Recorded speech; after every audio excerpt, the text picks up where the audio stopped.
You need to listen to this real quick. It's pertaining to a president that we have currently right now, Mr. Trump. A lot of people don't even realize that we have Trump for president. A lot of people could care less about politics. But it's about a president that is focusing on affairs,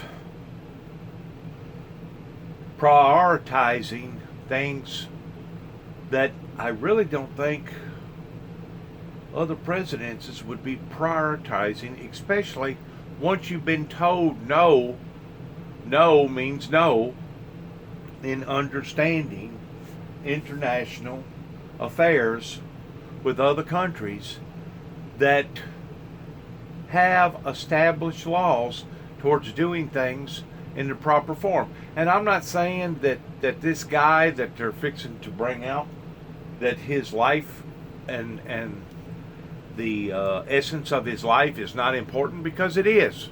Everybody's life is important. But once more, whenever you focus upon the needs of the many versus the needs of the few, are you really supposed to be dedicating this much time and energy just on one particular person? It may be understandable at the expense of it being possibly his son or his daughter or some other family member, but whenever you're talking about a celebrity, it just shows you the mindset that our chief and commander has right now, which I believe it's a mindset of disproportional purposes towards trying to put priorities in the wrong places. Please listen. It's an extent of presidential power when it relates to foreign countries, because he has had some success in releasing hostages, but at least in this case, it seems like the Swedish judicial system needs to run its course. Yeah, you alluded to this a little bit, because this isn't the first time the president has inserted himself in international issues like this.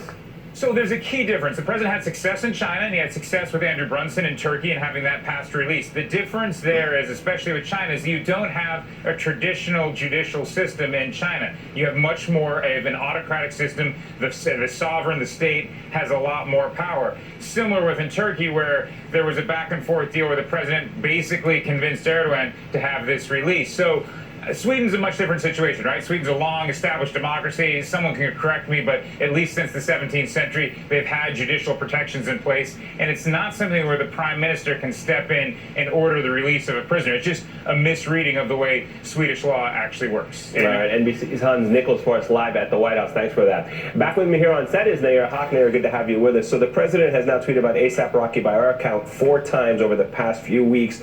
Why has this piqued his interest? We have some of those tweets there on the screen. Why has this piqued his interest so much? What is he doing here? Oh, well, he's picking up the phone and taking calls from his celebrity friends, right? This is a Kanye West, Kim Kardashian special, and granted they've released maybe 19 people this way, but it's a sad excuse for what should be broader criminal justice reform. In terms of pandering to any particular minority group, Donald Trump does it in the reality show way through celebrities, rather than trying to actually work on broader systemic issues that frankly have had people rioting in the streets at various points in recent history. The tricky thing about him doing this overseas versus just with the domestic pardon power is he's diluting the power of the U.S. presidency. When the U.S. president picks up the phone and calls a foreign leader, he's supposed to be able to make things happen. But you're supposed to do that with an understanding of the country that you're calling. Sweden has a fabulous healthcare system. They have a fabulous education system. And what they're turning around and telling us is, United States, you need to catch up to where we are on rule of law. So yes, he's taking it as the insult. Discretion is not something the president knows about. Correct me if I'm wrong, but it kind of reveals the mindset of this president, that he's very transactional. Even the way he writes about, we've done great things for Sweden, Sweden needs to do these things for us, and he expects this to be the way international relations are conducted. And as Hans mentioned, it tends to be that way with some of the authoritarian countries. It doesn't work that way with Western democratic countries. Absolutely. This is probably why he likes working with the Saudis and is constantly going back and forth on whether or not they should be getting more arms deals, because they're willing to spend millions of dollars at the Trump Hotel. So he does see the this as very transactional, very quid pro quo. It's not based on any broader sense of American responsibility to the world. We still don't know what America first means when it comes to foreign policy. He's not working with our allies who are defending democracy overseas, and he's certainly weakening the power of our diplomats who are trying to argue for rule of law and protecting people in these other countries. Yeah, I think it's just very revealing of his mindset. Nayyera Haq, always a pleasure. Thank you very much. All right, still ahead, party panic, why Republicans are That is so naive in our president that thinks that he can come in and conform international rule of law whenever it's already been established for hundreds and hundreds of years. What is wrong with this guy? How come this guy is doing this? I realize that he has lack of experience towards being a politician, but that's the reason why that you have people working around you that's steering you in the right direction, and obviously he's not listening to those people that are telling him these things. It's really sad. And don't get me wrong, I feel for this Rocky character, this guy that I guess was a rapper of the incident that he got in. But at the same token, he knew the guidelines before he ever jumped on an airplane and went to another country. Once you leave the United States of America, this is the part that a lot of people don't realize. Once you leave the United States of America, you are subject to other rules and regulations and abide guidelines in other countries, even though you are an American citizen. I personally know this guy that thought that he was going to be able to wiggle his way around the laws of the American laws towards basically being a pedophile. And he went over to Thailand because over in Thailand you can marry a girl over there at the age of 14. Well, he got him a young little girl and got married. But what he didn't realize, that he never changed his status and was still an American citizen. And because he was an American citizen, he still fit under the guidelines of the American laws. So they arrested the guy, flew him all the way back from wherever that he was, back over here, and now he's doing time towards being an open pedophile because he married someone that was 14 years old. Or maybe it was 13 years old. I don't know, it was young. But whenever you get to looking at various countries and various laws, whenever you step onto an airplane and you go wherever that you're going, you are subject to their guidelines, their laws, their way. And if you're ever over in another country and all hell busts loose in that country pertaining to diplomatic correspondence, you're actually subject to being rounded up and being arrested. That's the reason why a lot of times when they're like the ordeal that happened down in South America with I forgot the name of the country now, but they was advising all Americans to leave.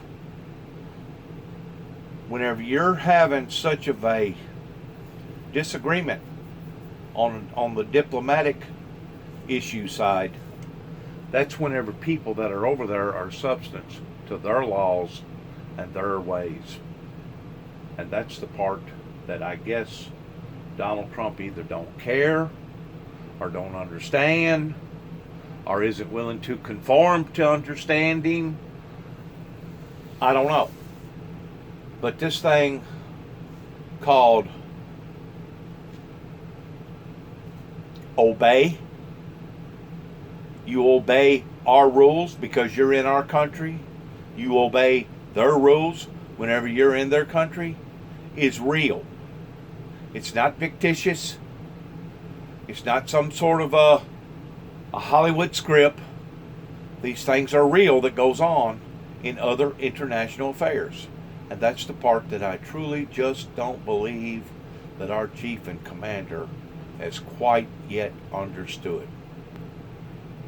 And for whatever reason, I don't know why.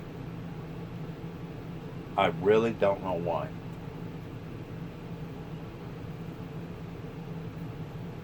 Good luck to all of us. And as far as dealing with the Saudis,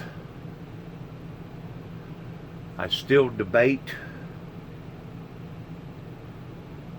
his intent, his motives, of the reason why that the evidence is stacked against the Saudi Arabia country, but Donald Trump still wants to continue to do business with a heathenistic country that we know is probably one of the most barbaric countries in the world whenever it comes to their evil, demonic ways. It seems like our president is very persuasive whenever it comes to money. If it's got something to do with money, oh, he'll just follow it all the way down to the last rabbit hole. And this is what has gotten us in trouble here in America, is selling the farm out, selling ourselves out simply to the higher bidder. Good luck to all of us. Shalom.